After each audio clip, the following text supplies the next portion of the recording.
আজকে বানাবো টমেটো কুচি, শসা, ধনেপাতা, কাঁচা লঙ্কা আর কাঁচা ছোলা দিয়ে ছোলা মাখা।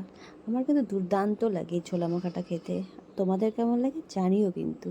আর এই ছোলা মাখাটার জন্য বেশি কিছু না, টমেটো, কাঁচা লঙ্কা, লেবু, কাঁচা ছোলা, ধনেপাতা চাইলে দিতেও পারো, নাও দিতে পারো। আমার ঘরে একটু ছিল তো আমি দিয়ে ছোলা মাখাটা খাওয়া শিখেছি ছোট্টবেলায়। আমি যখন ট্রেনে করে মার সাথে মামা বাড়ি যেতাম, তখন সেখানে ট্রেনে করে এই ফেরিওয়ালারা এরকম বিক্রি করতো কাঁচা ছোলা। ঠিক তখন থেকে আমার এটা একদম প্রিয় হয়ে গেছিলো। ভাবতাম বানিয়ে খাবো, কিন্তু হয় না। তো আজকে বানিয়ে ফেললাম। আমার ঘরে রোজ কাঁচা ছোলা থাকে, তো হঠাৎ মনে পড়লো যে খাই করে আছেই যখন ছোলা, কিছু সামান্য উপকরণই তো লাগে, করেই ফেলি। এবার দিয়ে দিলাম ছোলা। তোমরা যতটুকু খাবে ঠিক অতটুকু অনুযায়ী ছোলা দিয়ে দেবে। এবার নুন স্বাদ অনুযায়ী।